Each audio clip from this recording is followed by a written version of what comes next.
Hello,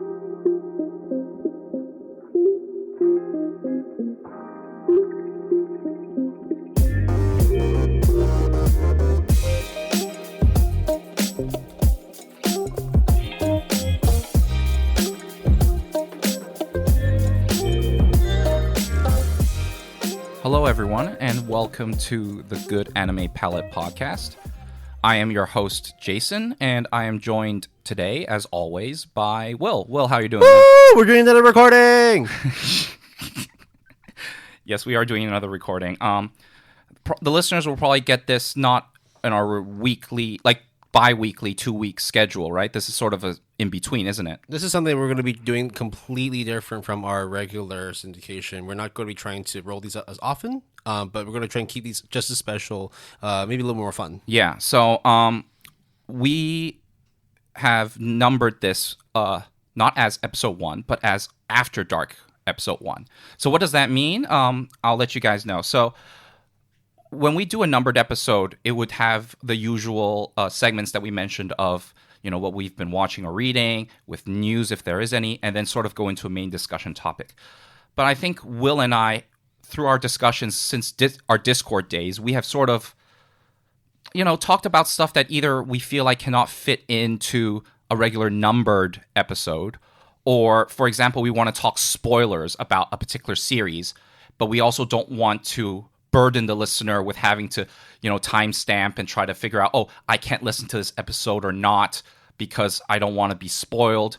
So therefore, we decided to have certain off-topics, free flow format, right? Freestyle, if you will. This is just something that's a little bit more sort of fun in the sense like we don't want to be trying to fit in so much into the regular episodes that we end up talking for like 2, 3, maybe 4 hours. Rather than that, we just wanted to break things down, be a little more concise with the regular episodes, and then the After Dark ones, the B-sides. The B-sides. Yeah, I think the B-sides is a good one. Yeah, so that's what the After Dark episodes are, and this is our first one. Yeah, so what are we going to be talking about today? What's going to be stimulating the listeners? Oh, you're prompting me. I like that. This is the first one, right? We got to go hard and heavy. So we have to go a little bit of a backstory, which is when we set episode 0, one of our objectives was to have sort of getting the listeners to know who we are as a person and our tastes in anime. And we have been talking about trying to make that a bit more distinct, a bit more clear for everyone. So then we decided that one of these After Dark episodes, which now is episode 1, would be our top 10 animes to recommend to people.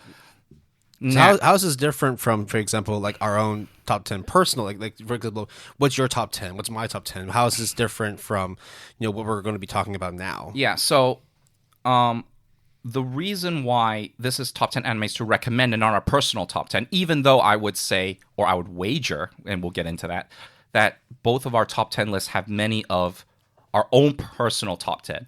But we feel like not only to give you a better idea of who we are, but if you were to check out some of the stuff that we recommend, certain things have to be accessible, whether it's through streaming platforms or Blu-ray discs, or though I think for me personally, in fact, everything is available through streaming platforms. And, there's some stuff that I watched back in the day that I put in high regards, but then I double checked on Amazon and stuff, and they're out on DVD, and then that's it because they got discontinued. And getting a hold of it is $400, $300. Yeah, some of the series we've watched that we really love, we watched when we were growing up. Right, there are some series that maybe we watched, when I was 9, maybe when you were watching back, when you were still in high school. A lot of shows back then didn't get picked up by these streaming services, and therefore, like you said, you have to buy box sets. Right. So that's why our list is top 10 animes to recommend. Now, I need to tell the listeners, the conditions to our list. But in addition to this, we have kind of a small bet going. But first, let me get into the conditions of our list. So first of all, these are top 10 anime series. So no movies of any sort. The second thing is that it should be easily accessible.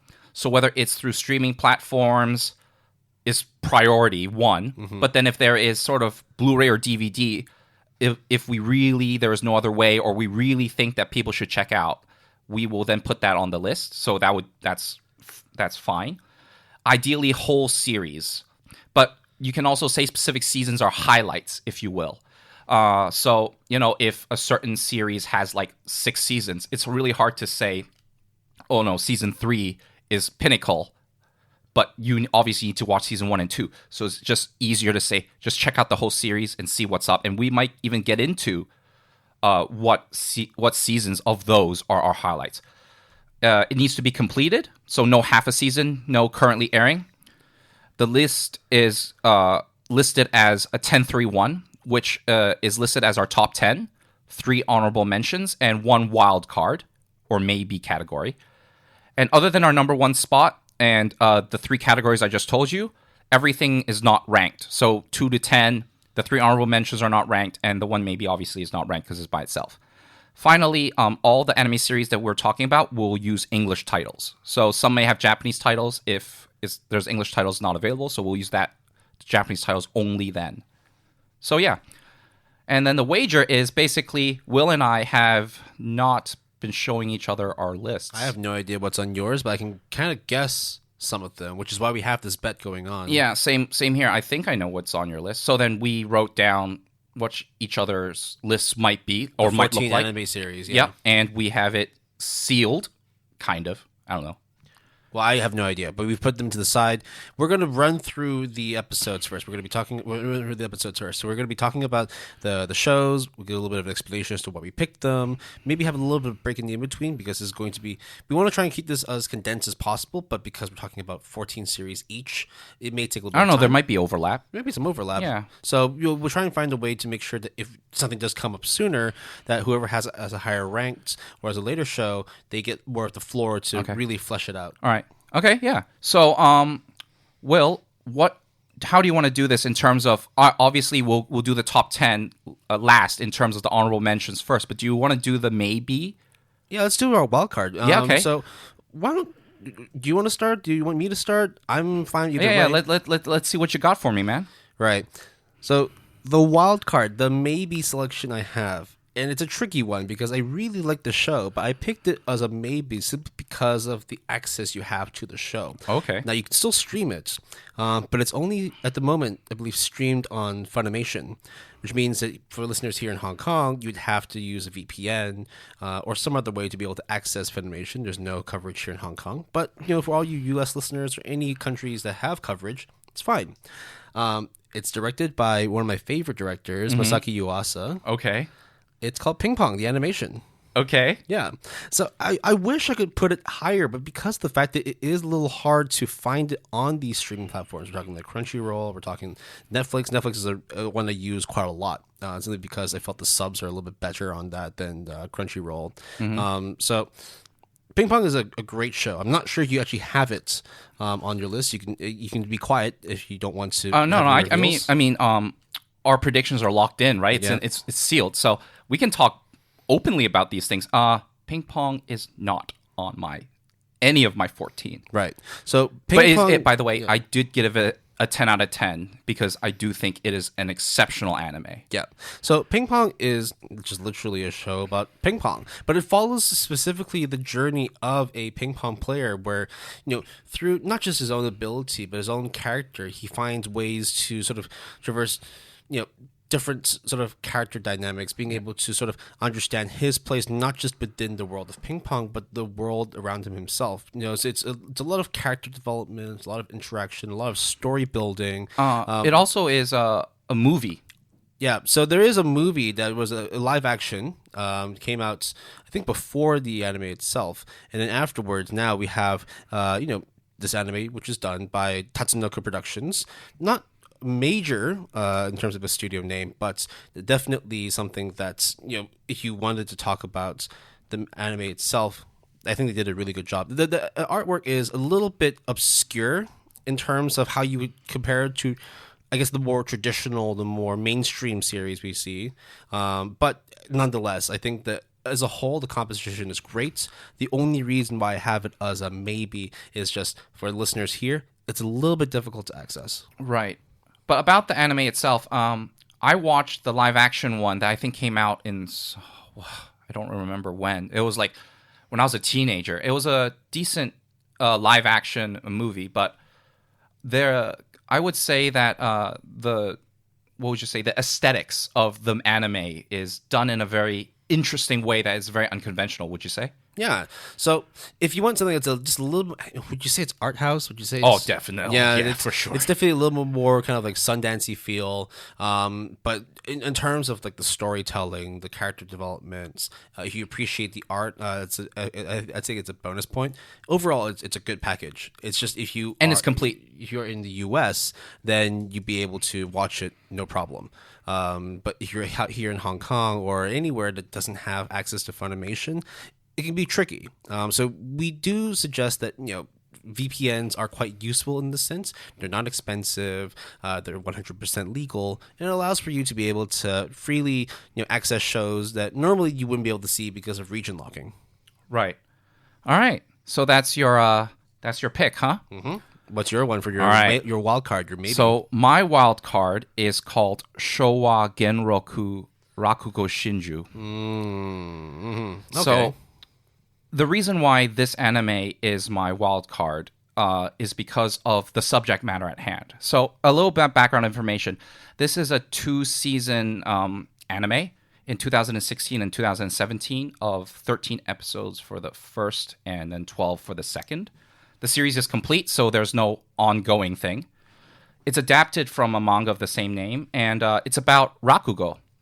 So Rakugo, if I can go briefly into it, is a form of theater where it's storytelling. It's literally about a guy or a woman who sits down in front of their audience and just tells stories using their voice and different pitches, different tones to denote different characters. And this anime is about that. And I feel like this anime is extremely good. It goes back to the principle of that thing that we talked about before of can be about anything. The anime can be about anything and still be equally compelling. And you would think that just having a somewhat static person telling stories in front of a fake audience, because it's anime form, would be boring, but it's not. There is so much theme and backstory, love, tragedy, friendship, prejudice, and this whole theme of dichotomy of old versus new, and old dying art, like modern versus classic. So I just feel like it's just an exceptional anime, and it's available on Crunchyroll. Very nice. So a little more accessible. You can still access Crunchyroll here, though the catalog is a little bit more limited than the US. But the fact you can access it is already a big step compared to not being able to access Funimation in general. Mm-hmm. So those are our wildcards. Now, moving on to something that's, this was a bit hard for me too, because as much as, we have 10 shows we want to highly recommend, there's still more outside the top 10 that we just could not find ways to squeeze in. So we got to do honorable mentions. Yes. Right. So I'll list one, you list one, and then we'll go through the other ones. So one of the honorable mentions I have on here is called Steins Gate. Yeah. And Steins Gate is, for me, it's actually a top 5 personal anime series for me. Now, I didn't play the visual novel, I don't know if there's a light novel version of it either, but I do know that this is done by White Fox Studio, and the first season has 24 episodes. I should say the only season, really, because the second season is technically called Steins Gate Zero, but it is a continuation of the original series. So it's about a mad scientist who somehow manages to discover time travel. Now, of course, the whole butterfly effect thing, right? Like if a butterfly flaps its wings somewhere, it causes a snowstorm somewhere else, yeah, right? Yeah. So It's kind of that story in which, when you time travel and one or two things changes, it affects the future. Or like, when you get back to the present, certain things have changed. So that classic sci-fi theme. And it's done really, really well. I think that animation-wise, it's quite standard. I wouldn't say it's any more, aesthetically pleasing than any other show. It's more the story and the delivery. It hits hard for me. It's a very close and personal story to me.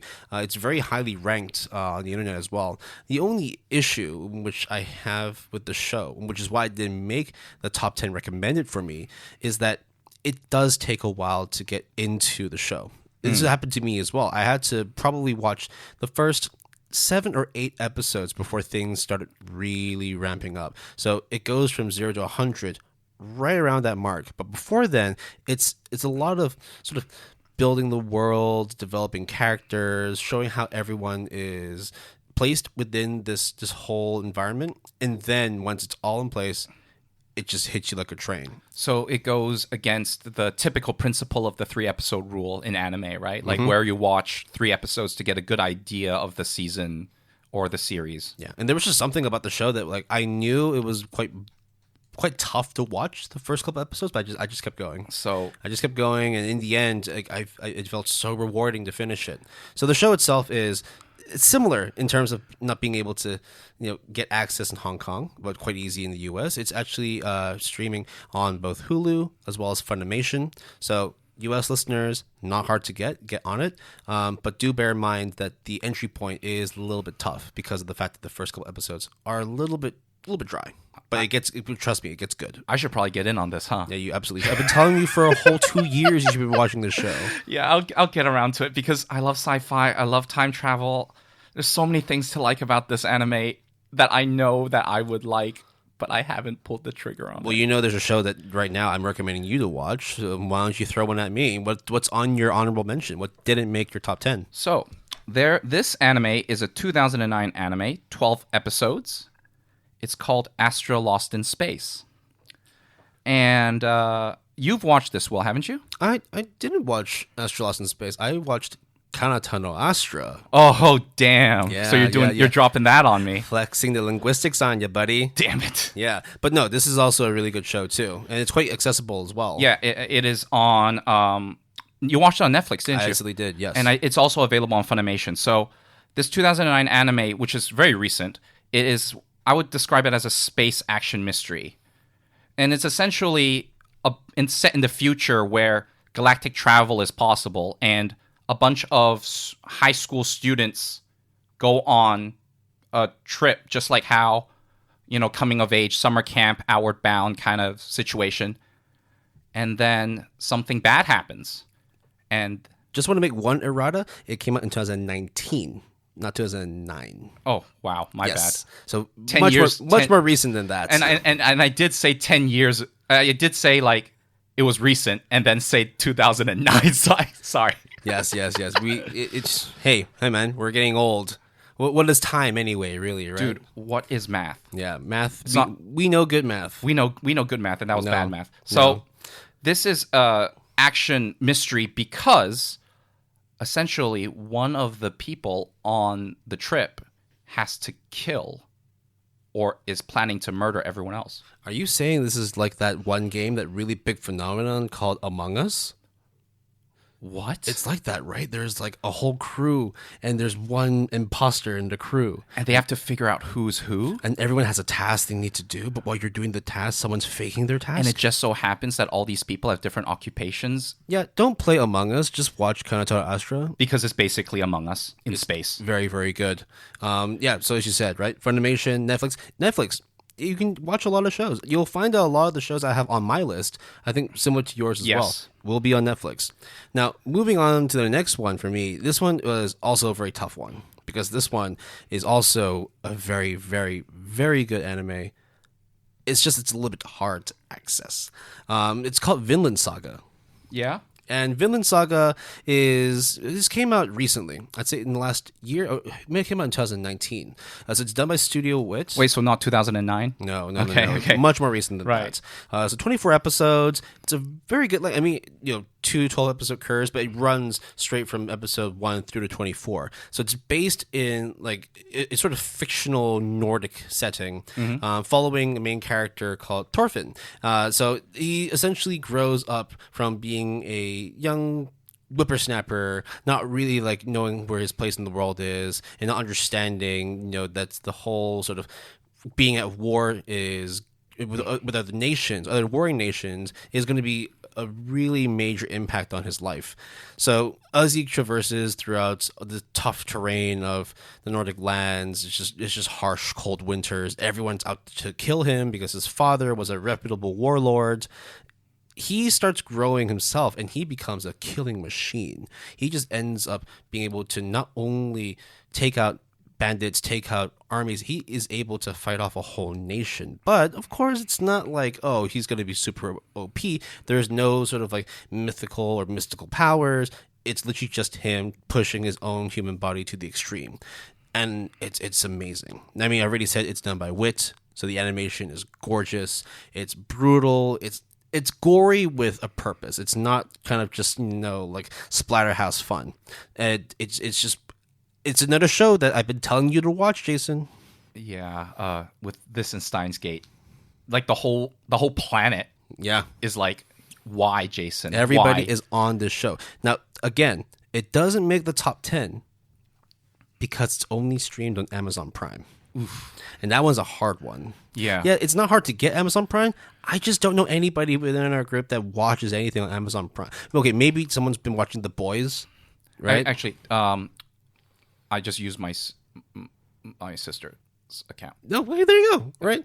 Is that how I use my sister's Disney Plus account? So yeah. So hey, thanks, sis. Yeah, thanks. All right. So those are 2 out of 3 of my honorable mentions. I'm not sure if I got any surprises yet, but I'm keen to hear what your next honorable mention is. So speaking of the whole world liking a certain anime or manga, this anime is made in 2017. It's called Land of the Lustrous. Yes. You've talked about the show a couple times. And it's based on a manga of the same name, and the manga is ongoing, although it's currently on hiatus. I love the manga. Easy 10 out of 10. And it's kind of hard to describe what's it about. But essentially, Land of the Lustrous is about a bunch of characters who are also gems, but personified. But the way that it works, one of the main characters is called Phosphophilite, which is a gem that is actually very brittle compared to, let's say, diamond or, morganite. So, therefore, she is by far the weakest when it comes to fighting. And the reason why they have to fight is because there are these lunar, beings that try to attack them and take them away. And all these gems who have personalities and their brittleness and how gems work actually factors into their personality and life. They are all guided by a person called a monk called Sensei. And it's just about their lives and the changes that Phosphophilite kind of goes throughout her growing up, which spans hundreds and thousands of years. One thing that's interesting about this show, unlike I'm figuring that this, compared to all your other shows, is unique in the sense that it's the only show that is fully rendered in 3D. So yes, that is one of the reasons why I fully wholeheartedly recommend this series, because this show is completely in 3D, as Will said, but it's really good. Super good. It's done by Studio Orange, who did Beastars, which at least the aesthetics is also completely in 3D from what I can remember. And I haven't seen it, but everyone else says it's the bomb. It's awesome. So the 3D is amazing. The camera angles take advantage of the 3D-ness, and it just looks very fluid. It's a rock-solid anime. Okay. It's a rock-solid anime, man. So why doesn't it make your top 10 then? Well, why didn't it make my top 10? Because I feel like it's kind of a hard subject matter. It's just really couldn't fit into my top 10. Similarly with Rakugo, I just feel like I will wholeheartedly recommend, just couldn't fit it in the top 10. So it's a little more brittle than the other series. Yeah. And speaking of Amazon Prime, it is on Amazon Prime and High Dive in the US. Right. Okay. So again, Hong Kong listeners, you can find ways to work around it. Use a VPN. Now, on to the last honorable mention. I think this one might be a bit interesting for you because I've never stopped talking about this series. In fact, really? I always talk about this series because I think everybody should get on it. But unfortunately, for similar reasons to Steins Gate, it also doesn't make my top 10 list of today. Okay. It's JoJo's Bizarre Adventure. I forgot about that. Right. I forgot about that anime. I didn't write that down. It is. Already tripping up, Jason. I see. Yeah. Am I psyching you out? You're psyching me out hard. Well, to be fair, any other day, you ask me what a top 10 series, or even just something that I'm watching right now and I wholeheartedly recommend, it has to be JoJo. Now, JoJo is a long-spanning manga series. Do I have to exit the room because you're going to go on and on about JoJo? I'll be done in 3-4 minutes. Okay, yeah, sure. Right. There's a reason why it's not in my top 10 of today, but in my personal top 3 for sure. So the reason why this doesn't make the list is because it's a very long-spanning series. There's different parts to it. I think at the moment, if you're talking about the manga alone, there's 8 parts, 3 of which are now written in official translated English. And the anime itself, it's gotten up to the first 5 parts. So when it comes to watching the show, it's fantastic. It's got good storytelling, good action. It's done by David Productions, which, as you may have heard from the first episode we did, I really, really rate, but mostly because of the fact that they put together one of the greatest shows for me. Right? So there's 5 parts that have come out in an anime series format. So there's part 1, which is Phantom Blood, Battle Tendency, Stardust Crusaders, Diamond is Unbreakable, and Golden Wind. Now, if you were to sort of try and figure out what the hell they all mean, they don't mean anything. Yeah, what do they mean? Well, that's the thing. So the manga writer, Hirohiko Araki, is a fucking genius. He knows how to be able to use cultural like pop references. He knows how to use different sort of like band names, fashion brands, and mix it in with like ancient Egyptian mythology, mix it in with some Italian culture, throw in some Japanese flair into it, and this is what you get with JoJo's Bizarre Adventure. Literally, it's about the titular character, a JoJo, and he goes on crazy escapades where he has to fight different enemies because there is a long-standing enemy that's out to kill him and eliminates his family's bloodline. It's a fantastic series. However, much like the issue I have with Steins Gate in recommending it to people, it's also a very tough entry point. And I think you can attest to that as well, Jason, because the first part, Phantom Blood, is one of the hardest series to actually watch. So I watched... I mean, how long is the first season? Do you remember? So it's the way they did it was they bunched in both parts 1 and 2 together in one season. I think if we're just talking about Phantom Blood alone, I think it's about 9 episodes. Oh, so I watched half of it. Yeah, I think a lot of people actually cut out by like the 5th or the 6th episode. So you're not that far off from it. I couldn't. It was a tough watch. I admittedly I had to drop it the first time, but then afterwards I was like, people just won't shut the fuck up about JoJo. What's up with this? I have to watch this and figure out what's going on. And I'm so glad that I pulled the trigger because afterwards it got so goddamn good. I'm all the way up to Golden Wind. I'm waiting for all the other manga to get translated to English. And I'm also waiting for April when Araki is going to be doing an announcement for JoJo. Now, whether that means it's going to be a new anime season, whether he's going to be announcing he's finishing his current running manga series, which is part 8, who knows? I think I texted you that news. Yep. And it was so good. So, so happy to see that. So with the memes that JoJo has encapsulated the world, captivated the world, that's how I heard about JoJo. And there's always these things, these images, these GIFs. It's just like... Kono wa Dio desu. Oh, it's me, Dio. Yeah. Oh, you're approaching me. Oh, this is the doing of an enemy stand. That kind of thing. You've seen all the memes. You've seen all the videos, and rightly so. It's a massive, massive series for a lot of people who are into anime. But it's just you do have to get through that tough entry point.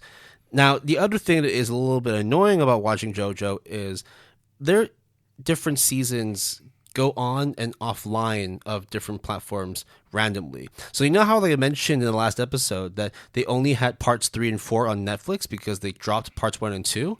Well, guess what? What? They flipped it. So now the worst parts, which are part 1 and 2, are on Netflix, and part 3 and 4 are not on Netflix. This is a Hong Kong Netflix. You can try and see on the US Netflix if it's on there. I think it may be. But it's also airing on, not airing, it's streaming on Crunchyroll and Hulu. So there are ways to watch it. It's just, you do have to get past that first part, and once you do, it is glorious. All right. All right. Now, on to the final honorable mention from Jason. So what's the last of your 3? Speaking of inaccessible, this one is fully accessible on Netflix. It is Violet Evergarden. Oh, that's a good show. So, Violet Evergarden. I'm so surprised as it was not in your top 10. It is surprising, isn't it? So it must be a little heartbreaking for you not to put it in your top 10, though. Oh, it's just so heartbreaking. So, what is Violet Evergarden about? So, it is a light novel series. I would say episodic slice of life drama kind of thing. It's made in 2018. It has 1 season of 13 episodes, and I think it has 1 OVA and a movie that is currently airing all over the world, which I want to see really badly. I think, yeah. Fucking COVID. God damn it, COVID. So it's made by Studio Kyoto Animation, also known as KyoAni.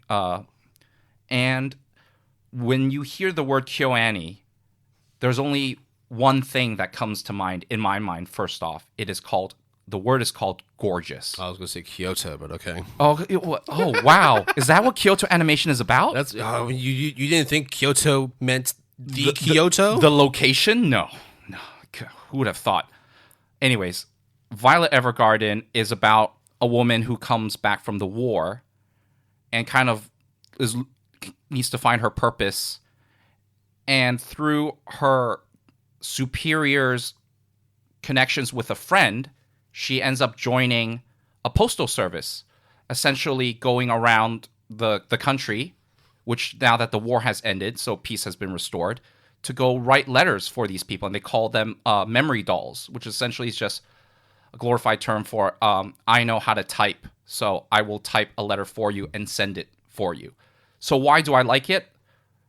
What is there not to like? It's like You Got Mail, but in anime form, and there's just so many different episodic natures.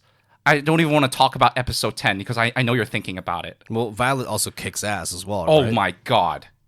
Just she can handle her own. She can take down armies on her own. And she does in the anime as well. She didn't get those metal arms for no reason, you know? So that's the other thing about metal arms. My degree was in prosthetics. So every time I see anything prosthetic related, I always go nice.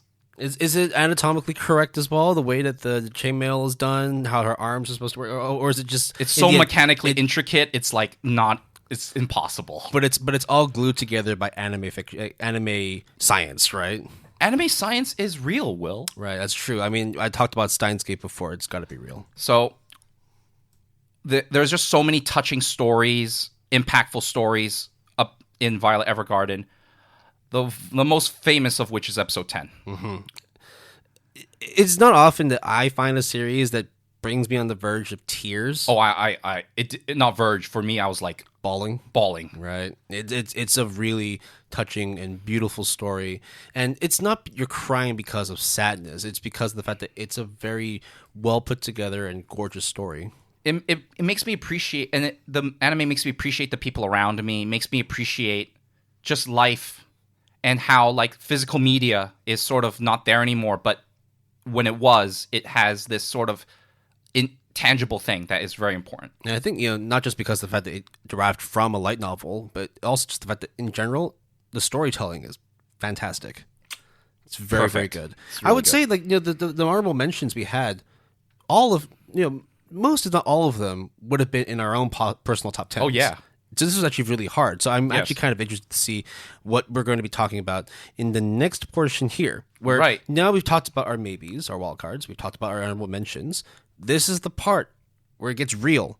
Oh, shit just got real. These are the top 10 shows that both me and Jason, recommended you watch. We'll start off with the top 10 through to 6. Yep. Because, we don't want to hit you with too much of an info dump. We want you to be able to take in the information, process it, check them out, during one of the breaks we might have later on. And, so let's get started with this one then. All right. The first show, I know you definitely know. Yeah. This is a studio that I personally started liking recently. And it's also based off of a recommendation from yours truly, Jason. It's a property done by Studio Trigger. Oh, yeah. And the show is called Kill la Kill. Okay. This is a action-packed, fucking just exhilarating journey. So the show has about 24 episodes. There is an ending OVA. It's just kind of like a little wrap-up to finish up the series. It's a very, very, very exciting show. Because the thing that you notice, and I recently picked up with Studio Trigger properties, is that it's very, very fast-paced, hard-hitting.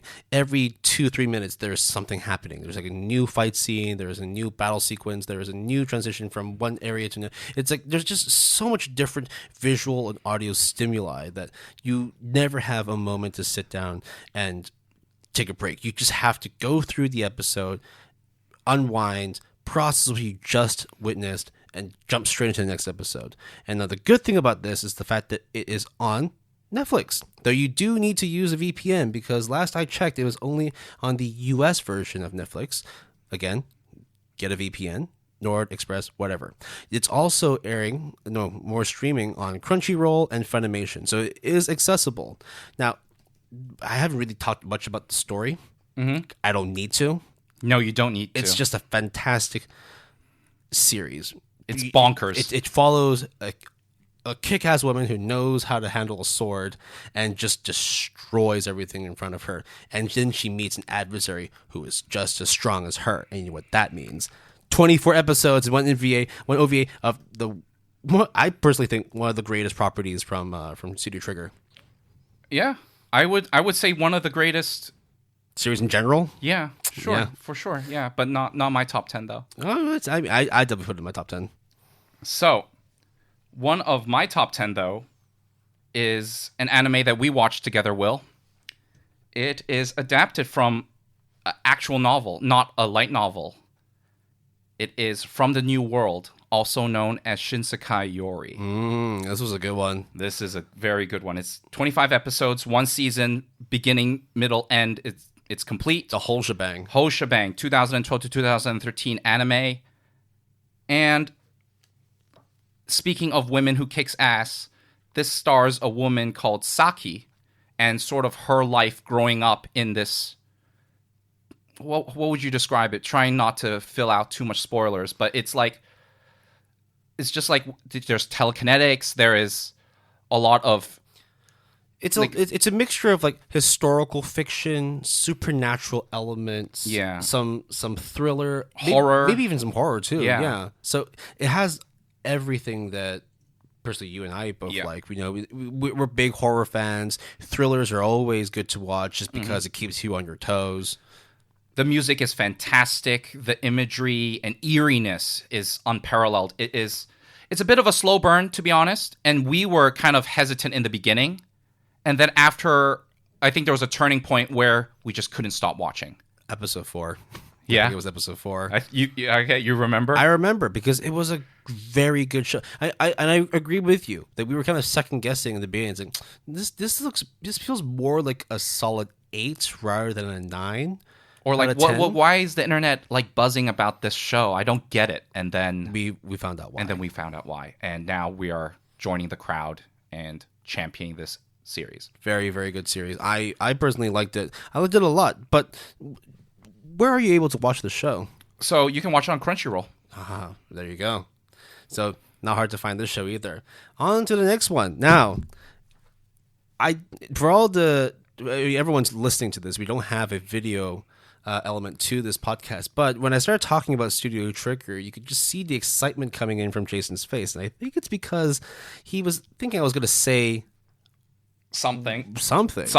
Now, the issue with that is because it's not done by Studio Trigger, Oh my god! but it's done by Gainax, the OG, right? So Yes. this is before Trigger became a thing. Mm-hmm. The show I'm about to talk about is Gurren Lagann. Yeah, And I'm trying to contain my excitement. I have this in my top 10. Mm-hmm. It's in my top 10 too. It is. I already said everything I needed to say about Kill la Kill.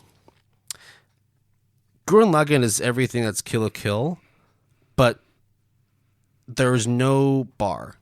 There's no limit to the insanity that you're witnessing. You know the saying, right? Well, sky's the limit. Well, Gurren Lagann will punch you in the face for thinking so, and then grab you by the hand and take you to the heavens. It's literally. funny. It's you think that like the highest you go is the heavens, you go to space, and that's it. Well, what if I were to tell you that all you needed was a drill to bring you further and further and further? Just keep drilling, man. So the interesting thing about the show is that whenever you do like top 10 lists for specific genres, specific shows, if you look up top 10 mecha series, right? Gurren Lagann's on there, but it's almost like I don't consider it a mecha. Not in the sense that like you consider it as like it's like a Gundam or like a Evangelion or like is Macross a yeah, so that's another one too. Yeah. They do have mechas in the show, but I'm not really focusing on the mechas. It's about the people, man. The people make the show. It's such a good story. I think Kill la Kill, I recommended it a little lower because the storytelling wasn't as strong as the TTGL. Well, I mean the abbreviation TTGL. Mm-hmm. What it does do well though is that in both series, the action scenes are just batshit. It's just crazy. So good. I just think that Gurren Lagann just does a little bit better in the sense that when you see an action scene, you just keep, and I kept telling you as well as I was watching it too. It's like You were texting me stuff like live play by play. there's got to be a limit to this, right? It's like just keep watching. This shit goes to the moon. They let you go to the moon. they destroy everything. It got to the point where they're no longer trying and go higher than the heavens. They're trying to break through reality, break through time. Like if that doesn't make sense to you and you want to understand what the fuck I'm talking about, go and watch the show. Right? Just like Kill la Kill, it's on Netflix, it's on Crunchyroll, it's on Funimation. 27 episodes all in all, and there are recap movies. I don't think you need to watch them. Just watch the TV series. I'll tell you what though, listeners, if you watch Gurren Lagann and you watch Kill la Kill, you let me know somehow, and I will watch Steins Gate and Jojo hands down. That's how confident I am in how good these two anime series are. That's a pretty good bet in terms of someone going on to, because I recommend these two. These two, like I watched both these shows off of your recommendation. Yes. So I'd say go and watch them. It's not a hard pull whatsoever. Just go ahead and do it. Yeah. So one of my top 10 picks is Barakamon. So Barakamon is a 2014 anime based on the manga of the same name. I think it's finished with 18 volumes, the manga is. It's a slice of life comedy. It's one season, 12 episodes, and it's about a guy who is a calligrapher. And he kind of did something disrespectful to one of the elders. So, in Japan, you have to respect your elders. It's not saying that actually you should all respect your elders. But in Japan, it's very important to respect your elders, and he punched a person basically. Japan, as much like a lot of places in Asia specifically, right? It's not just like a face, but also like an age-based society, right? You really do have to respect people based on your seniority. Mm-hmm. And after he punched this sensei, he got into a lot of trouble, and essentially he also was frustrated because the person who was criticizing him and got punched was saying that there's no inspiration, no life behind his calligraphy. And his father banished him to an island in the boondocks. And Barakamon is essentially about his life in the boondocks. And it's just really an inspirational tale of, artist block, creative block. trying to find life in the things that you do for a living. And it stars again a little girl. It stars a little girl, and the little girl is so wholesome. And there's just the rest of the village gang. And by gang, I don't mean like an actual like ruffian gang, but just like a group of people. And it's just so upbeat. It puts a smile on my face, and it's just good, fluffy, wholesome fun. Right. Where can listeners catch Barakamon? Funimation. Right. Okay, cool.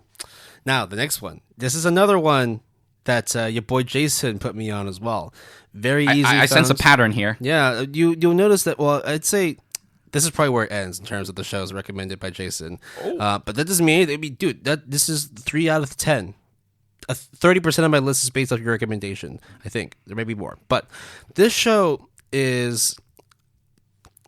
If I was to tell you that there is a show that gives you a similar kind of hype to watching Attack on Titan, and it's done quite quickly, 12 episodes, a 3-part movie.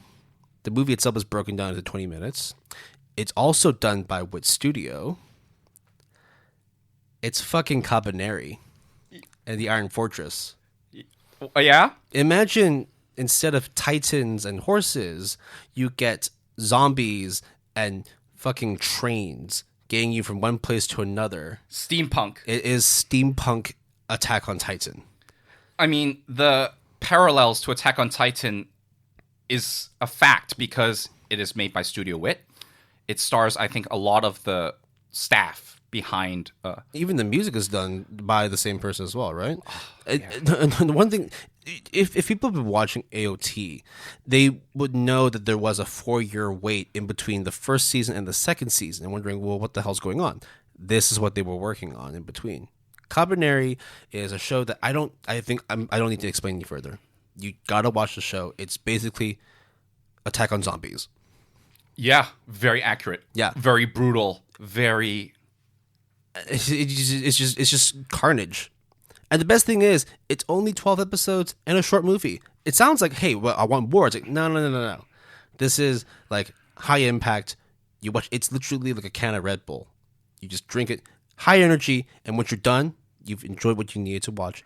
That's it. And it's an anime original, I think. It is an original by Wit. Yeah. So it's not based on any property. No, this is literally just something that they wanted to do as a break. Imagine taking a break from AOT to put together this crazy steampunk zombie anime. It's fantastic. I think everyone was like criticizing them, and then this came out, and we were like, it's got to be good, right? And guess what? It was great. It's shit that, like, because they could to compare it to AOT, Attack on Titan, it gets a lower ranking than it should, but it is not just as good. It is on par.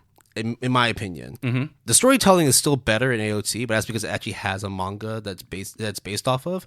But as an anime original, Kabaneri, go watch it on Crunchyroll. Go watch it on Netflix. Just listen to me. Okay, I will listen to you because I've watched it. I'm talking to the listeners. I know, Jason. It's okay. Hey, take that shitty and green out your face. This is where it ends. Everything else is on my own volition. Okay, all right. So speaking of hype, sports anime. Oh God. Okay. What do you feel about sports anime, Will? What do you like sports? I think we've talked in the first episode where, as much as I like sports, I like anime. I don't really watch a lot of sports anime. The only one I ever watched when I was a kid was iShield 21. Yeah, and I think I know which one you're going to talk about because everybody won't shut the fuck up about this either. It's called Haikyuu. Yeah, it's volleyball. There's 4 seasons. There's 85 episodes of 4 seasons. It is the best quintessential sports anime in my mind of all time. It is so full of energy, so full of heart. It tackles so many issues and problems that a teenager would face. The soundtrack is godlike because do you remember You Say Run? The very famous My Hero Academia. Yeah. So that track, and along with My Hero Academia, is composed by Yuki Hayashi, and he also did the soundtrack for Haikyuu. So this guy, along with Sawano, which is the Attack on Titan composer, is like the two of them are like the Hans Zimmers of Japanese anime soundtrack world, in my opinion. It's about volleyball. It's about camaraderie. It's about love, hate, jealousy, skill, talent. All these things that you have seen in sports, in real life, and in live action has been distilled in anime form in all its glory. And that's Haikyuu. It's about a team of high school students who try to go to nationals. I think it's also on Netflix, right? It is absolutely all on Netflix. Is the latest season on Netflix? It is. Okay. Well, I mean, I'm still kind of iffy about sports anime in general, but hey, if you want to watch some volleyball, go ahead. Oh, and the manga, it's based on a manga, has 45 volumes and is finished. So if you want to consume it through the manga, you can do that too. Right. Now we're getting to a little more crunchy shows. We're getting closer and closer to the top 7. The next show I have to recommend is Psycho Pass. Yeah. Now there is a stipulation to it, in that I'm really recommending Psycho Pass Season 1. The reason being, if you watch it in itself, it is a whole story. You do not need to watch any further. It is such a good show, right? It's set in a dystopian future. It's cyberpunk as hell. And it's based on a society where everybody has to abide by social norms, societal norms. And if for any reason you were to show any sort of inequalities in terms of how you interact with people, maybe you start being a little more violent or a little more delinquent, then your social ranking starts spiking. And then the characters, like the inspectors in the show, have specific guns that are used to subdue these criminals. If it reaches a certain level, the gun turns to stun. If it goes even higher, the gun enters kill mode. Shoots to kill. Yeah, literally, it's one of the most gory, but also quite beautiful ways of watching someone get blown up. Call it beautiful? Yeah, sure. It's a great show. It is so beautiful. It's done by Production IG, another good studio. Now, what's amazing about the show is not so much, okay, cool, right? You have people who have to work on like a society-based kind of environment. You have your own social scores. This sounds like any sort of dystopian future story, right? Well, what happens if you have someone that breaks that system, someone who is a social delinquent, but the very system that you use to govern these people recognize them as innocent, does not compute. It's like an error 404, right? And if you try to subdue and kill this person, you are a criminal. Exactly. So it's a lot of psychology, a lot of it's a psycho thriller. I mean, it's called Psycho Pass. So, like you want to watch something that just literally blows your mind, watch it. Now, there is a second season. There also are trilogy movies, and they also have done like a season 3 and blah, blah, blah. I don't care about those. We might watch it. We might, but I mean, I've watched both season 1 and 2 and the movie. It's okay. Season 1 is all you really need to watch. If you want more Psycho Pass, go ahead and watch the other ones. I believe that season 1 and 2, along with the movie, the first movie, they're on Netflix, they're on Hulu, they're on Funimation. I'm not quite sure where to find the movies, but I haven't watched them, the trilogy movies. I haven't watched them yet, so couldn't care less. If you want to go find them, maybe we'll put some links in the description later. All right. Speaking of a bloody good time, my next top 10 pick is an anime that came out from 2006 to 2012. Okay, a 6-year run. Okay. But there's only 10 episodes. It is based on a manga that came out in 1997. I'm looking at Will trying to think. There's different variations of this anime, but you might say that this is the ultimate one. It is Hellsing Ultimate. I'm actually really annoyed. Why is that, Will? Because I was thinking of that show, but I didn't have it on your list. Right. I didn't also have Jojo on my list either, and I think one other one too. So we have not been on top form. No, we're not in top form. But this is a top list. This is a top list, and Hellsing Ultimate is one of these top 10 animes. So before you go into it, there's not just Hellsing Ultimate, but there's also the original Hellsing series, which I think came out in 2003. Yes, I've seen that as well. So what makes this one more ultimate? It's like a remake, but better. It's just, I thought Hellsing, the original anime series, was good. Hellsing Ultimate is like, let me just beat the shit out of you and tell you I'm number one. Because Hellsing Ultimate, you may think 10 episodes, what's the big deal? It's just blood everywhere. They're all mini movies, right? They're all like 45, 50 minutes long. Yeah, they are definitely. So it stars what? It stars like basically a section of government, secret organization kind of, that deals in supernatural elements. And it stars Alucard, which is a vampire. I'll leave all you listeners to know what Alucard means. I'm sure all of you know. If not, spell it backwards. And then it also stars a woman who was a policewoman and then got attacked and, long story short, became a vampire through Alucard. And it's sort of about her being thrust into this world of supernatural violence and gore. And it's just really good and scary and horrific. And it's just, Alucard is just like, if I were to see him in person, I would run. Actually, I don't think I even could run. No. No. You dead. You dead. Piss my pants You dead. wouldn't even be able to see him. He would probably just kill you right off No. the bat. He would show up because he knows that Just to there's let you, yeah, just to see the fear in your eyes. there's nothing Yeah. you can do. Yeah, no, really, watch it. It's all on Netflix as well. It's funny, both the original and the Ultimate series are both on Netflix. Wait, really? I thought it was only on Funimation and Hulu. I watched. See, here's the thing. I have been watching Ultimate on Netflix. Oh, wow. Hey, there you go. That's new. Yeah. I mean, it just shows, right? For me, I like using more Netflix. Jason's more Crunchyroll. That's just how. And Netflix, to be fair. Netflix too. But you only use Netflix to watch Violet Evergarden. Yes. Yeah. It's mainly Crunchyroll, to be honest. Yeah. So now this is the final of the top 10 through 6. We need to dedicate a little more time to the last 5 shows just because we feel very strongly about them. But to bring you the last of my top 10 through 6, this is also a show that's on Netflix. It's got 2 seasons right now. It's done by Lark's Entertainment. Now, similarly like Land of the Lustrous, it is rendered in 3D, though maybe not as gorgeous. It's not as acclaimed in terms of its 3D animation. But because of the fact that it hits right with me, it is not a sports anime, but a fighting anime. Oh, no. It is a mixed martial arts anime called Kengan Ashura.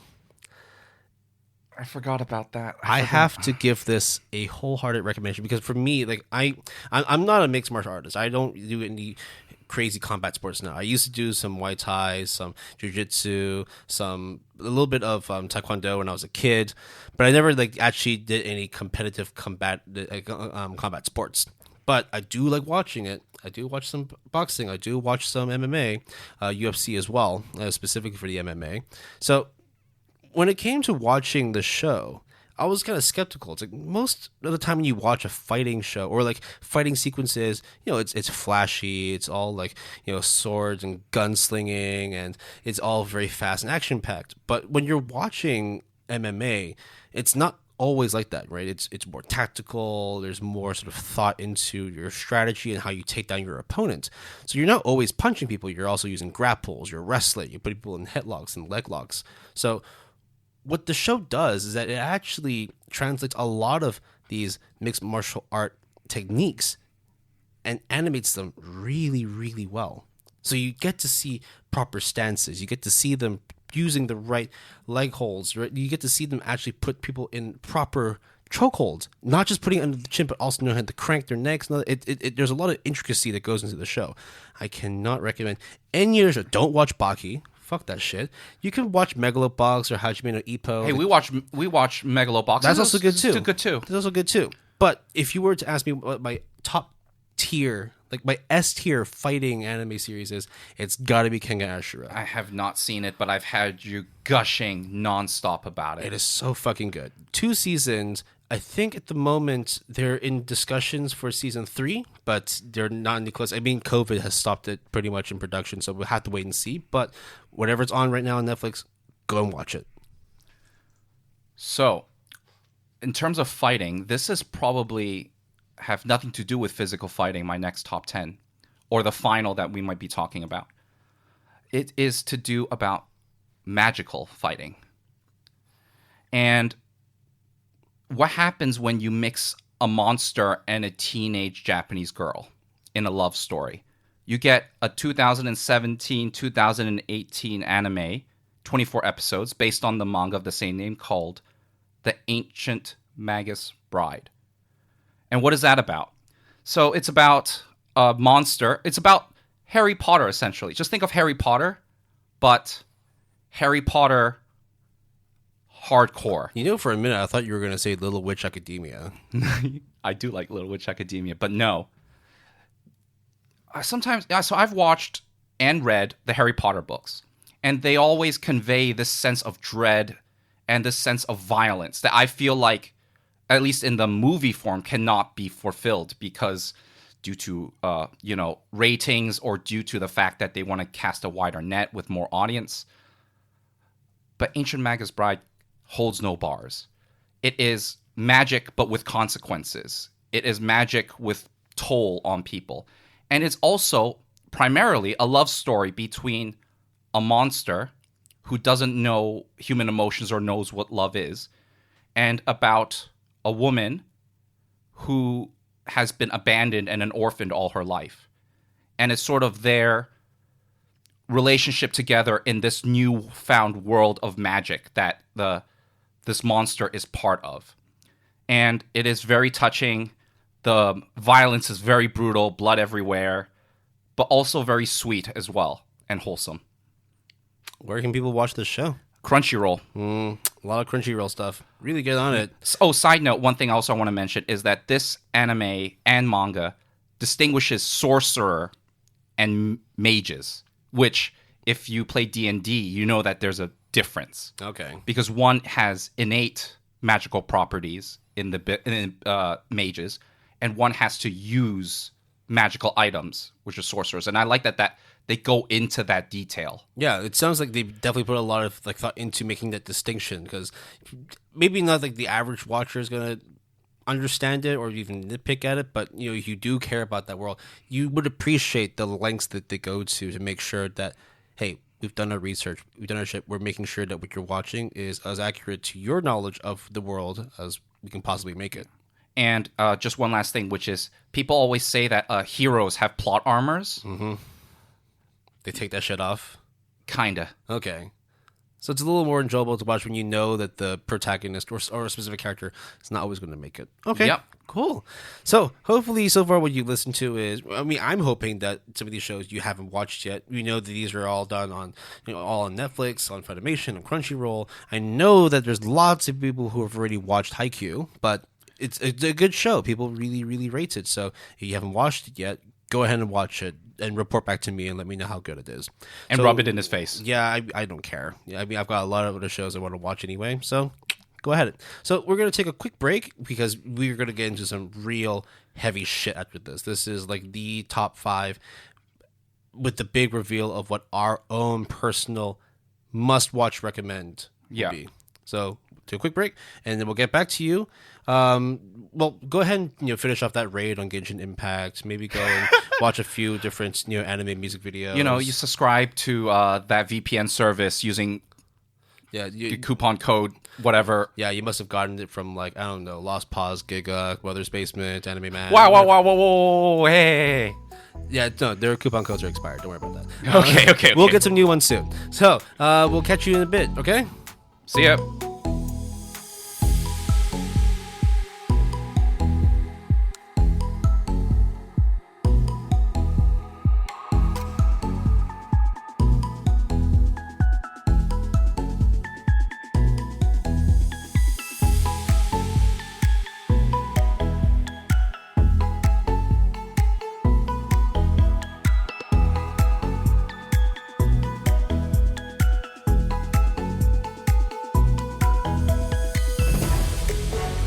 And we're back.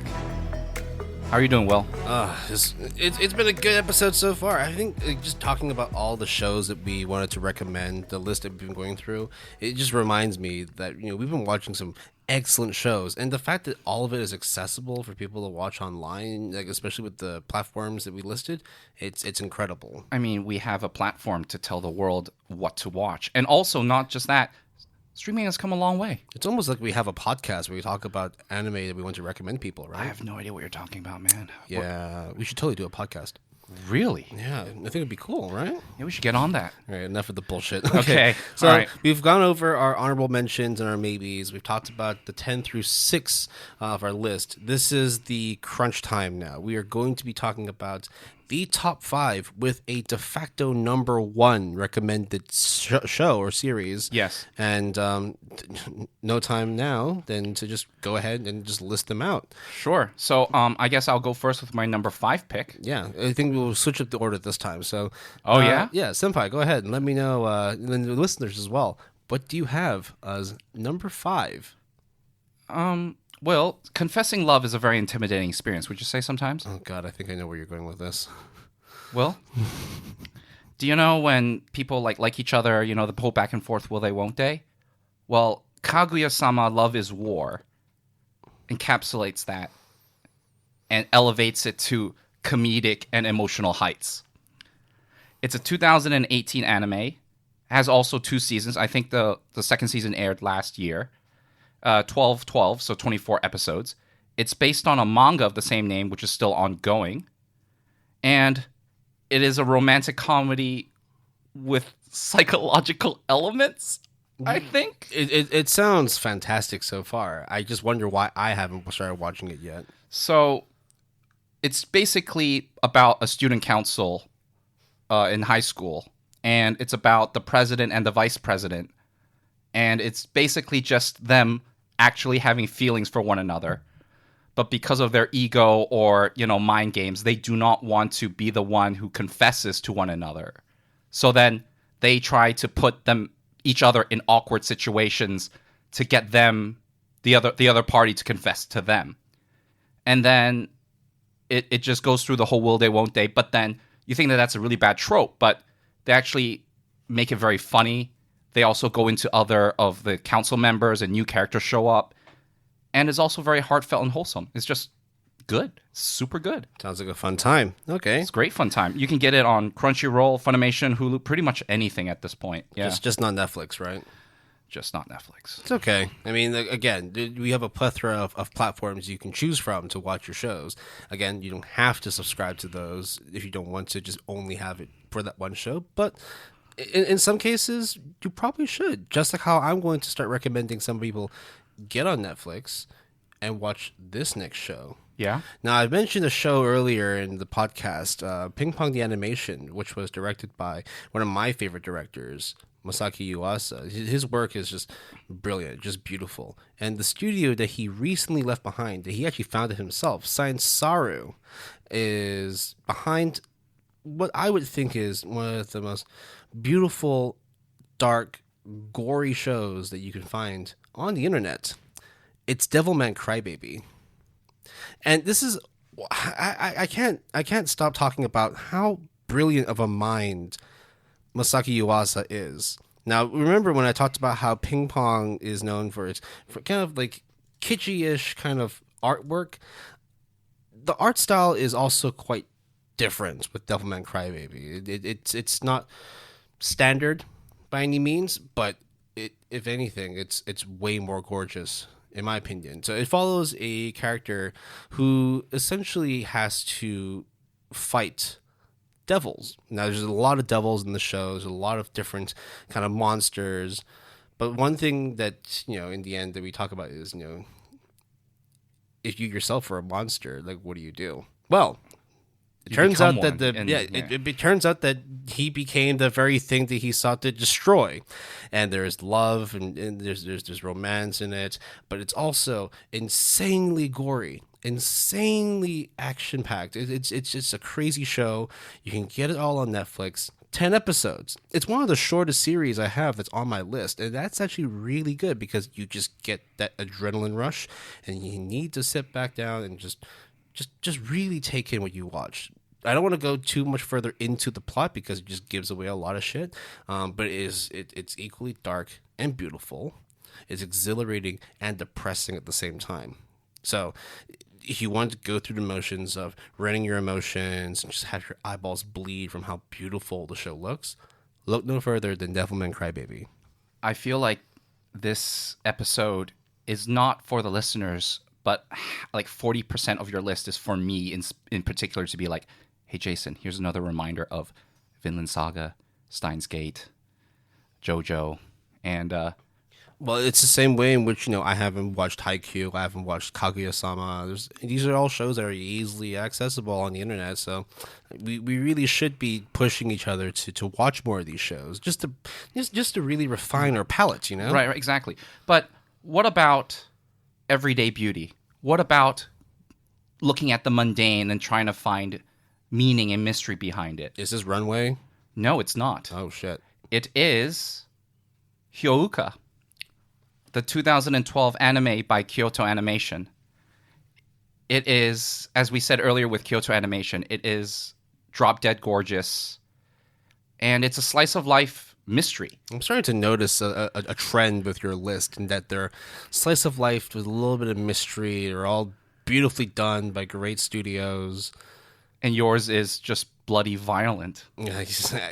We're actually quite simple folk, aren't we? It's not hard to see who's the edgelord and who's the fluffy guy. Yeah, here. I guess so, right? That's how it goes, man. That's how the cookie crumbles, right? Yeah. So tell me a bit more about Hyouka. So Hyouka is a detective kind of mystery thing where it's about a literature club and 4 members of the literature club, to be precise. And what they do is throughout the 22 episodes, they talk about just mundane things like, for example, who borrowed a book out of the library and trying to figure out why. Sort of like things that, like, why would you need to know that? But actually, when you go deep into, why does a helicopter fly over today? And actually figure it out, there's actually a lot of beauty and a lot of interesting and important themes that can come from something as mundane of a question as that. And not only did I mention it was gorgeous, it's super gorgeous. And the tagline of "Now I'm curious" is now sort of, it's a meme, man. So it's a real thing, dude. All right. Well, where can I watch this? Where can I get on this Hyouka train? Funimation. Nice. And I think Crunchyroll, but I think Funimation, yeah. Right. Okay. Now, on to the next one. So, speaking of, how my list is, dark and gory and depressing, and it just leaves you like an empty husk, and you just have no idea what the world means to you anymore, and you just lost your direction. How about Black Lagoon? Oh my god. Yeah, okay. Yeah, let's go. So Black Lagoon is not a new show by any means. It actually came out, I think, almost 10 years ago, and then there were subsequent series that came up afterwards. But you can find the show on Netflix, you can find it on Hulu, and also Funimation. So it was done by Madhouse Studio, which we've mentioned in the previous episode. Rest in peace. Yeah, there was a period of time when they were rock solid. They were just pumping out some of the most gorgeous and most hype shows. So Black Lagoon is separated into 3 different seasons. But they're not like season 1, season 2. They all have different names. So the original season is 12 episodes. Season 2 is called Second Barrage, also 12 episodes. And then the 3rd season comes out kind of like an OVA, ONA kind of format, in that it's not a standard Cur length. Cur is usually around anywhere from 11 to 13 episodes. This one is only 5 episodes, and it covers one specific arc of the manga, which has gone through multiple rounds of hiatuses and all that. Now, the show is about a businessman, or a salaryman, as they call them in Japan, who is just done with life, beat down. His superiors always shit talk him, and he's always given the most mundane tasks ever. One of which turns out that he is going to be working with an arms dealer, and he gets sent off to this faraway Southeast Asian country, and he does not have any path of return. In fact, it turns out that he's been sold off by the company that employed him. And he's wondering, I worked so hard in my life. I'm doing everything I can to be a law-abiding citizen, and this is the shit I get. Well, guess what? He gets picked up by a band of pirates, and now he's basically a pirate. He goes around strong-arming people, trying to swing deals with different tribes and gangs throughout Southeast Asia, and it's just basically a look into what it's like to live the syndicate life, and it is done really, really well. It is depressing as heck. It just leaves you so sad after every time you've watched an episode. Even the ending doesn't have a proper ending song. It's just a very, very dark moment where you just wonder, what is the meaning to a happy life? Like, what does it mean to actually be human? I'm not saying that you should watch this because it's going to make you sad. It's just that when it comes to the analysis of the human condition, the human mind, I don't think there are many shows that really tap into it. It's personally a top 10 show for me. Oh, okay. Yeah. All right. It's fantastic. You can, as I mentioned, Funimation, Hulu, Netflix, go watch it. So if Black Lagoon is about the human condition, what about inhuman mechanical condition of the cyberpunk variety? We talked a lot about cyberpunk. So Ghost in the Shell standalone complex is a 2004 to 2006 anime series. There is 2 seasons of it. The first one is, I think, just called Standalone Complex. The other one is called Standalone Complex Second Gig. And for those of you who have heard of the name Ghost in the Shell, you're not hearing wrong. This is a TV series, not the movie. There is a movie, which I put in high regard. And this is basically that in TV series and form. Well, you're talking about the live action done by Scarlett Johansson, right? Yeah, of course. That took place partially in Hong Kong, right? Yeah, that's the one you're talking Yeah, about. that's right? the one, right? Nah, fuck that. That's bullshit.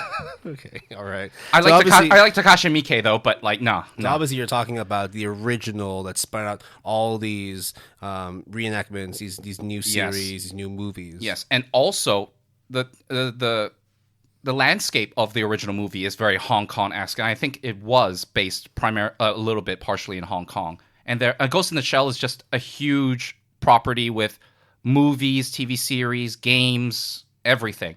But we're talking about Standalone Complex.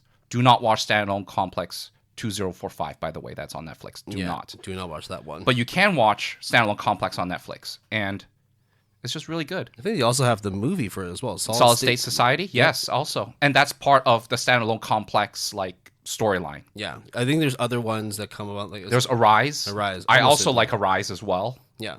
But I think this one specifically, you're talking about SAC. Of all the TV series, I think Standalone Complex is just primo. Okay. All right. Well, speaking of primo, this other show that I'm going to be talking about, which is firmly in my top 3 for this list, it's on Netflix. It's done by a studio that I've been harping on in the last episode, Studio Mappa. It just done one season of 12 episodes. They recently released an OVA, which is kind of like a side story kind of thing. And it's, as I mentioned, Studio Mappa, Netflix. It's easy to watch. What is the show? It's not easy to pronounce. What is it? It's Dorohedoro.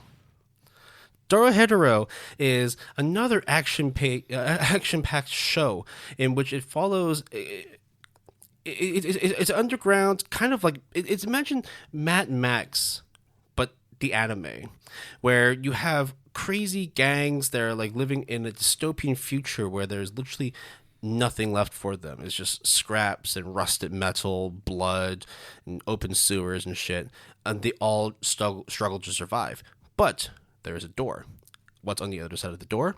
It is Nirvana. It is a wonderful world full of magicians, people who have the power to be able to manipulate the realities and the physics of the world they live in.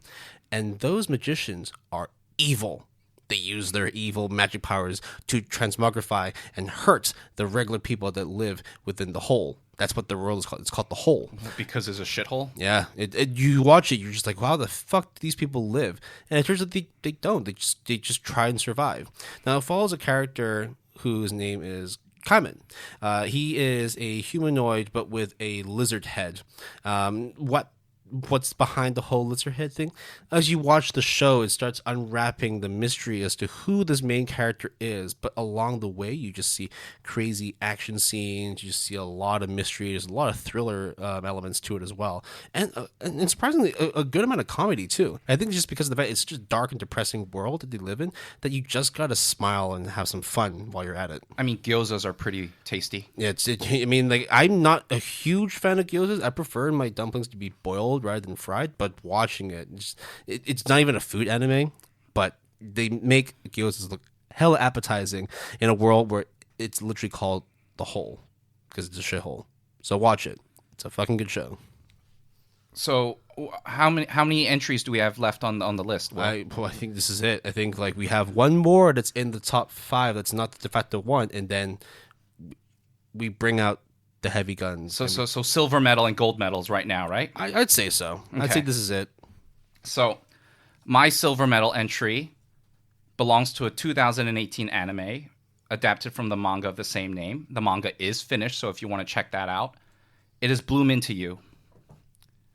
So, as the person who likes GL, girl love, anime and manga, there is a lot of not so good stuff out there. A lot of stuff that are pandering, or just for the sake of two girls getting together. But I would say Bloom Into You legitimately is a very outstanding manga and anime. Unfortunately, the anime has only one season of 13 episodes, and it ends kind of in a semi cliffhanger resolution. But the manga is finished, and if there is a second season, I pray that there is. You should check it out, but you can always read the manga. The manga is finished. I've read it. It's great. Number 1, 10 out of 10. Not number 1, but 10 out of 10 for sure. And it's basically about one girl who tries to understand why she feels she doesn't understand what love is and doesn't get it, why everyone's all lovey-dovey. And it's about another girl who is so infatuated with her and that she wants to understand why that's the case and sort of like what love is. And on top of all that, there is all these drama, but it is not melodramatic. There are characters that are not only believable and relatable, but also just very down-to-earth realistic that like you would meet anywhere in any high school. And you can watch this in High Dive.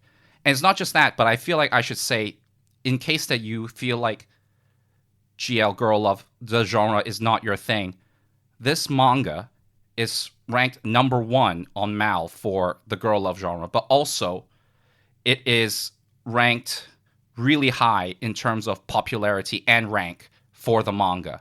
So I think that speaks in of itself. I think the manga is ranked 50-something of all the mangas in history. So, yeah.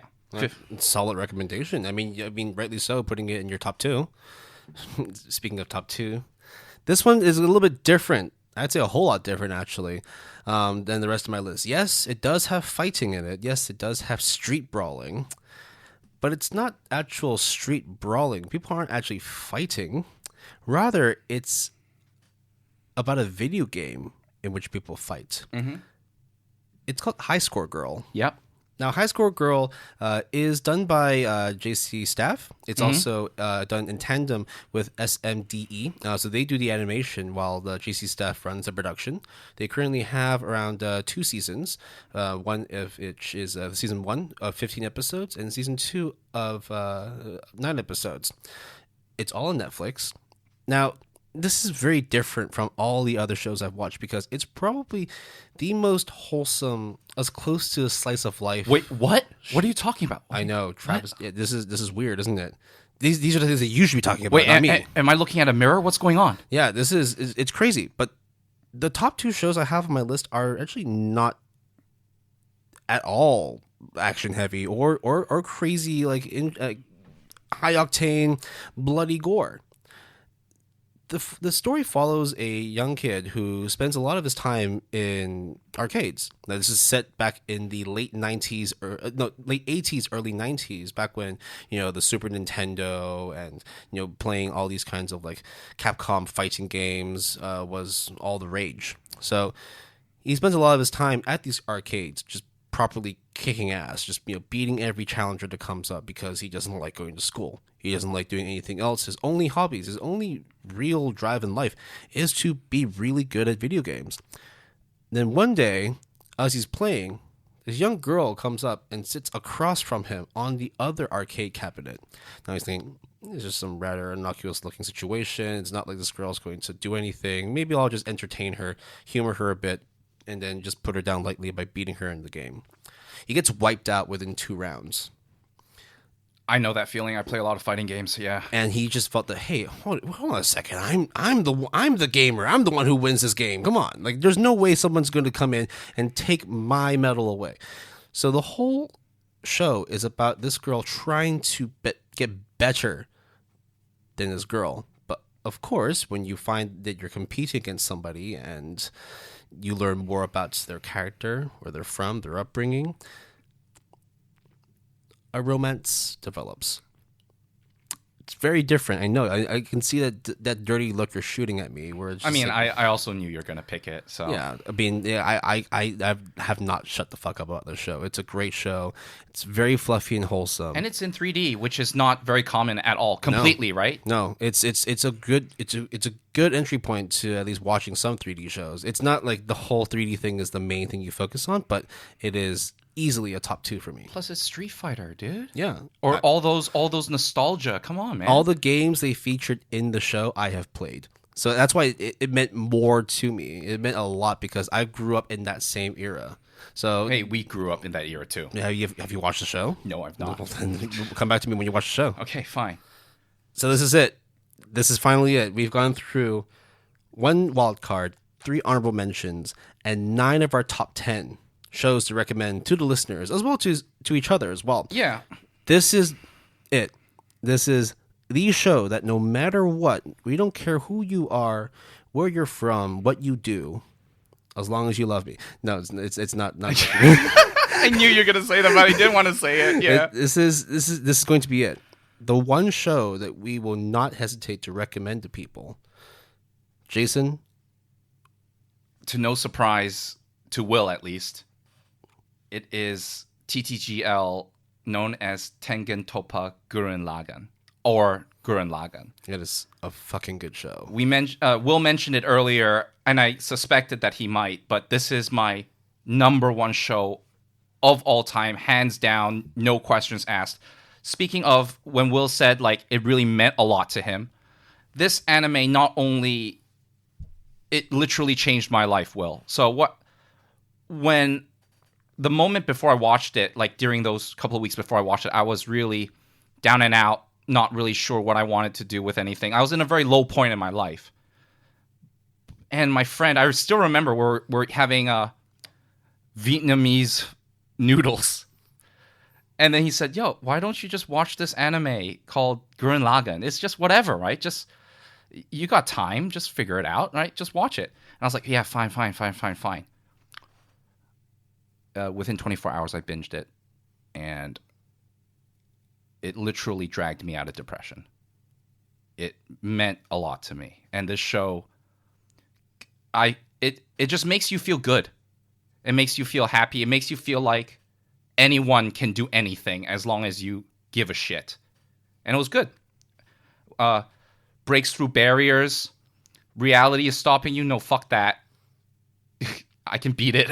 You know how you have those sort of like motivation gurus like Gary Vaynerchuk, where it's like, hey man, there's no such thing as a work week from Monday to Friday. You work every day. You do everything you can to make your life better and you become a better person. Like those kind of things, like you get tired of because, bro, shut the fuck up. Right. Well, it's like, what's that motivational speech? Is like, what, every dream is a plan, and then a plan becomes steps to a reality. And it's just like, fuck that. Just watch Gurren Lagann. It just should be a picture of a drill. And it's anime. Original. Like, what more could you ask for? And then those people eventually became Studio Trigger, who made a bunch of good stuff that I love. So yeah, TTGL, Gurren Lagann. I mean, it's a testament that of all the shows that we've listed, Gurren Lagann is the one that we have on both our lists. But of course, you know, it doesn't matter if you place it in the top 10, you place it as the number 1. The fact of the matter is, it's a fucking good show. It is a fucking good show. Right? And I've already listed where you can watch it from. But yeah, as I mentioned earlier, right, it's on Netflix. I think Crunchyroll. And Funimation. Yep, that's correct. Now, this one, I think, I'm absolutely 100% sure that Jason knows is my number 1. And it's also because I put him on it too. I recommended the show to him. He watched it, and he loved it. It's not on his top 10, rightly so, because there's a lot of good shows on his list as well. If it's what I'm thinking, it is a very good show, though. It's done by Madhouse Studio, and a very familiar name in terms of who directed it. None other than the Masaki, the Yuasa, the Masaki Yuasa. It's Tatami Galaxy. Okay. It is an amazing show. But if I was just to say Tatami Galaxy, you have no idea what the fuck I'm talking about. Is it about sleeping on a cosmic scale? Something?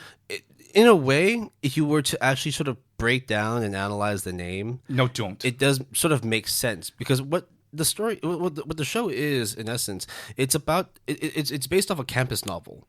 So what campus novels are just essentially stories about a college student going through the motions of life, of study, of love and romance and friendship and all that.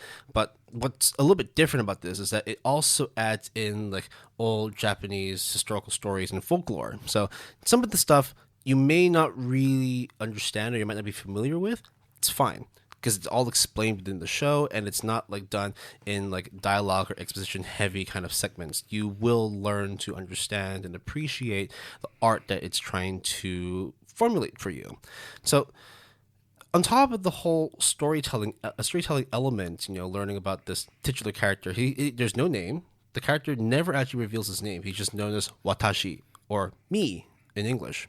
So he essentially tries to navigate himself through the life of any college kid, any like young adult, learning about how to get the attention of a girl he likes, trying to deal with that one friend who is kind of like, he's the kind of the friend that when he sees you, he just punches you in the arm and he's like, it's just a joke, ha ha ha, I'm just making fun of you. And also a mysterious kind of teacher where it's like he seems like a good influence, but also at the same time because of the age gap, you don't really know what the fuck he's saying or what he's trying to teach you. And then whilst all that's happening, if anybody's ever watched the movie Groundhog Day, everything repeats in a cycle. So all the events that he's experienced replay in a similar format but in a different setting. So rather like in the first episode, it's him getting into university. The second episode could be about him joining a movie club. Another one could be joining a poetry club. Another one could be sort of, what he's doing as like an after school kind of like part-time job kind of situation. It all follows a very similar formula. But the more he goes through the motions, the more he learns about himself, about how he interacts with characters, and the story is just told beautifully. In essence as well, the room he lives in is a tatami room, which is when you have tatami, it's basically made up of a 4x4 and then an extra slight bit of like a half of a tatami on the side. So that's kind of like the standard room size of a Japanese apartment. And the reason why it's also called Galaxy is because when we talk about galaxies, universes, it seems it's ever expanding. It's the possibilities of how many galaxies there are is endless, and that's kind of touched upon in the story because the fact that it's Groundhog Day, it just repeats and repeats and repeats. You just see endless cycles, endless possibilities of how this person's life would turn out, and it's really cool to see this character grow and become the person that he wanted to be. From episode 1, all the way from episode 1 to episode 11. Again, short series, but it's just one of the most beautiful, one of the most like well told stories.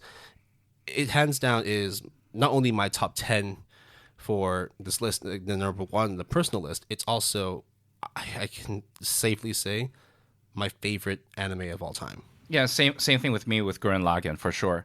But I think there are several things about Tatami Galaxy that I can sort of add on. I think, if I remember correctly, and correct me if I'm wrong, I think, when they usually measure square footage in an apartment, I think in Japan for a while, they used tatami mats as a way of measuring sizes of rooms, which is why Will earlier said about the 4 tatami mats size, because that's what it was back in the day.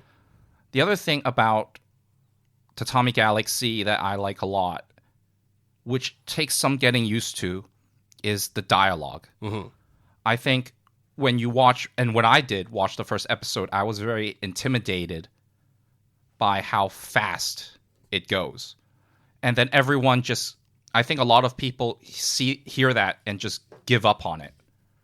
But you actually not only get used to it, but you just sort of find the groove. And you wouldn't have it any other way. No, it does take some getting used to, but I'd say by the time you're done with the first 5, maybe 6 minutes of the show in the first episode, it just becomes natural. It's not like they're telling you anything that if you were to miss it, it would ruin the rest of your experience. Rather, it's just a style of delivery. And it's Groundhog's Day, so not only does it repeat, certain lines repeat, and certain situations repeat, but then they also add upon it.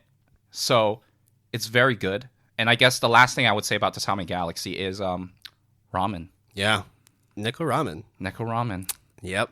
Don't actually. Don't Google it. Don't. If you Google, you may not see what you want to see. And that's not what we're advocating here. No. But ramen, though. Ramen. Do you remember the random little music shows they did as well? The Old Sage? Oh, yeah. I just love the show so much. There was a musical performance, if you will, at one point. I think there's 2 in total. I think one in the midway and then one at the end. The one in the midway one I liked a lot. That one's the most notable one. Yeah. It's done so well. So there you have it. Our top 10 plus a few extras. I mean, as we mentioned, it's so hard to wrap everything together. I mean, we have shows we really love. We also didn't include shows that we think that most people have already watched before. So say for example, like Hunter x Hunter, Fullmetal Alchemist, Naruto, Bleach, those kind of shows where we know they're super popular. Yeah. But, why do we want to recommend something that people we think have already watched?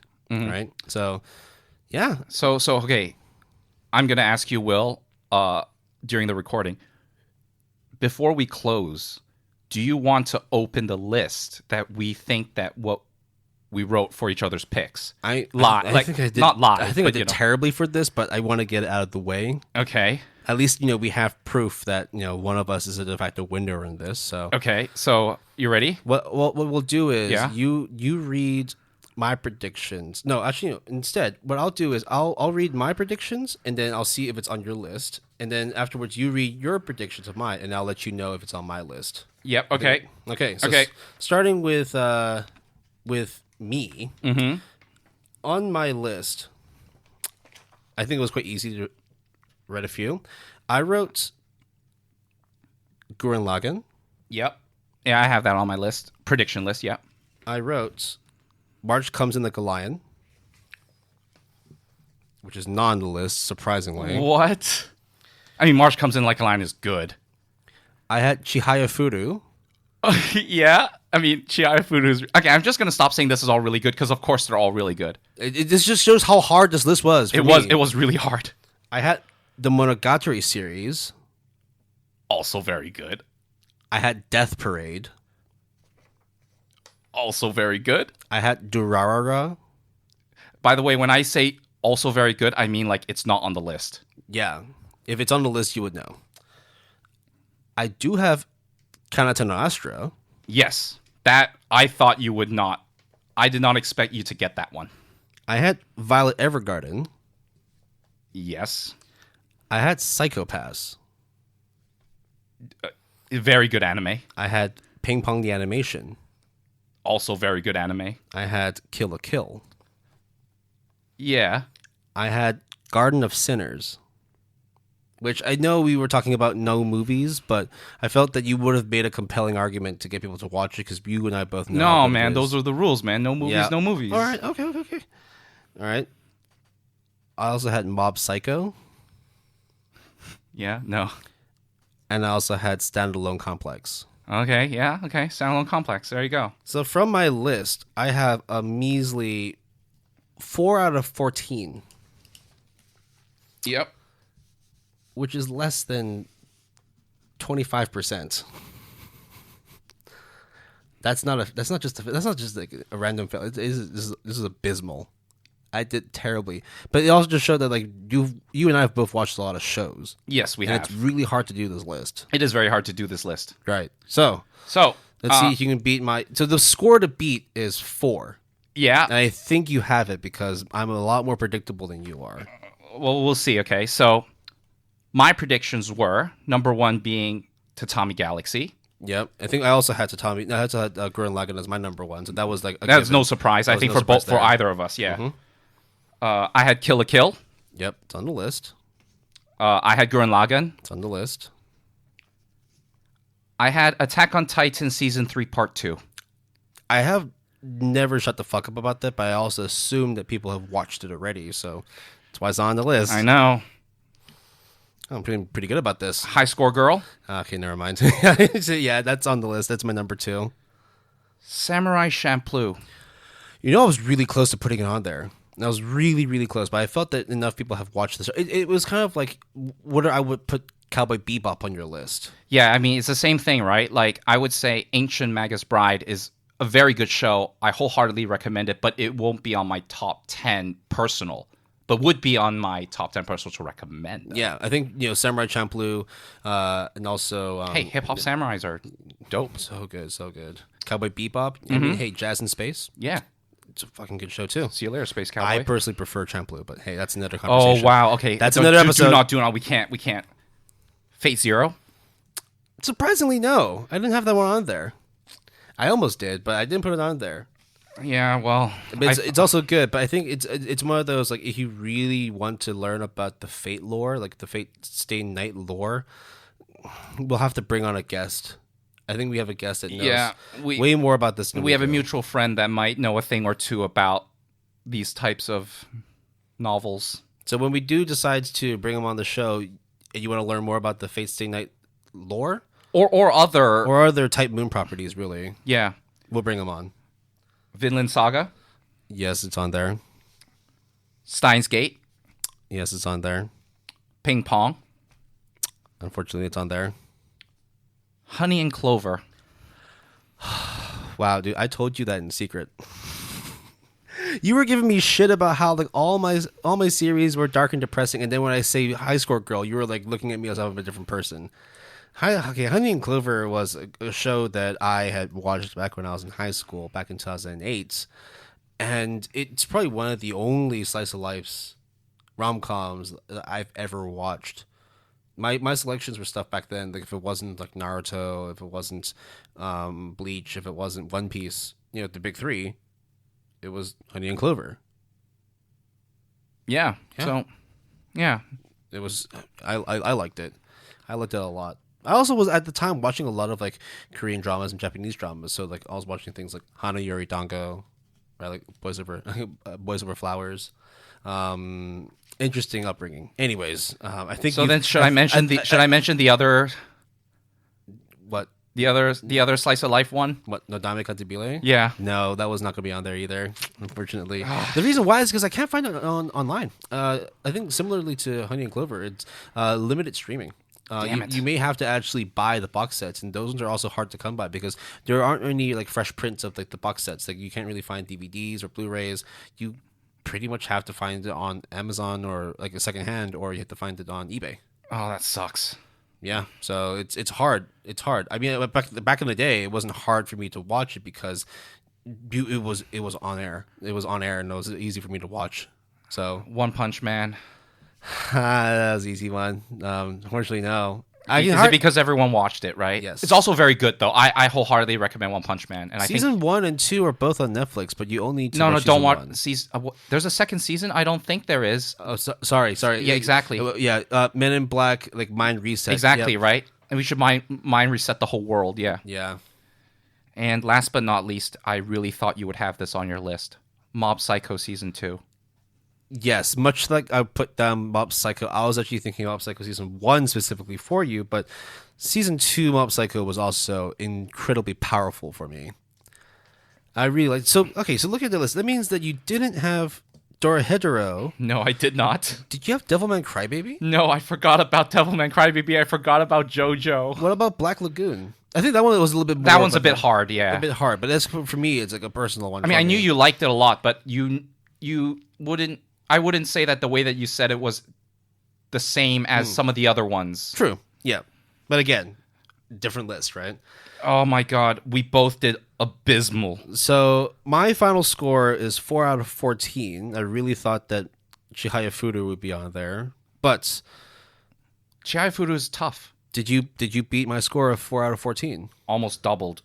At 7 out of 14, 50%. I think we both failed this class. Can we retake this class? We may need to do another series of these top 10 lists where we just have to give each other more time to research I think maybe easier. I don't know. This was not easy by any means, because when we want to recommend shows, it's hard to do that. Like, I think it's like, I'm a newcomer to anime. What shows you want to recommend me? It's like, well, let me first understand the context first, right? Like, have you watched any shows before? What is your life upbringing? What is your taste? Yeah. Do you want? God forbid you want to watch dubs. You want to watch dubbed anime? If you do, then you should watch Baccano. That's the only one I can really think of. Right. Or you can watch, DBZ, right, Pokemon, Sailor Moon. Again, those shows as well, we don't recommend. Not because they're not good. I mean, like, I freaking loved Pokemon as a kid, right? I watched all the Digimon in this series. But again, these are also shows that, like, we want to make sure you can watch now. Yes. Right? Then these are shows that are somewhat, like, relevant to this day. You don't want to be talking about stuff that, like, we watched when I was like 6, because of course, like, no matter what, like, everyone likes Pokemon. I think the oldest series is the 2000 is standalone complex. 2004. Yeah. Yeah, a lot of my shows were within the last 10 to 15 years. Yeah, same here. But I think standalone complex, because it's cyberpunk, it kind of has like a free pass in a weird way. Yeah.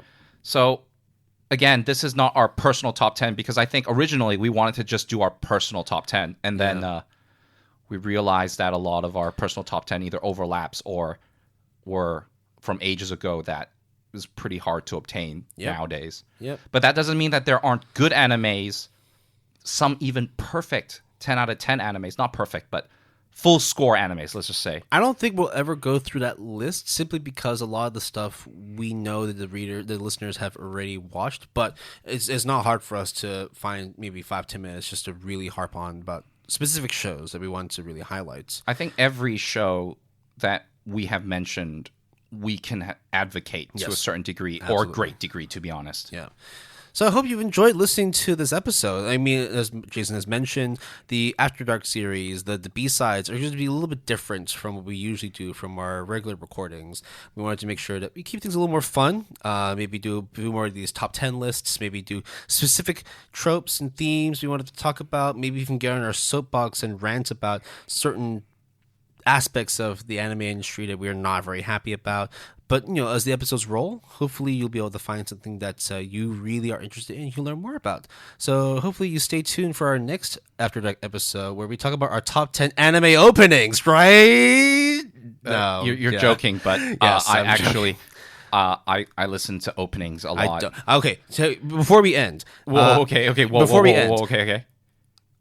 Do you ever skip openings? Never. I always skip openings. Well, at the very least, like, if it's an opening I don't like, I will just, I don't know, stare at the sky for like... Dude, Netflix makes it super easy, though, because all you have to do is just play skip intro. I really hate it when they give me that option. Really? Yeah, I really do. I love it joke. even more when, like, the algorithm picks up that I skip almost all my openings, so it just auto skips it for me. You see, that's why we are partners in crime, bro. Yeah, I mean, we are two peas in an anime pod, but at the same time, there's got to be some difference, right? So I think, this has been a good episode. I think that hopefully what you can take from it is we can wholeheartedly recommend these shows to you, and moving forward, when there are hopefully a new, like, there's like a new list we want to recommend, we're really making sure that we've done our research. We're endorsing these shows.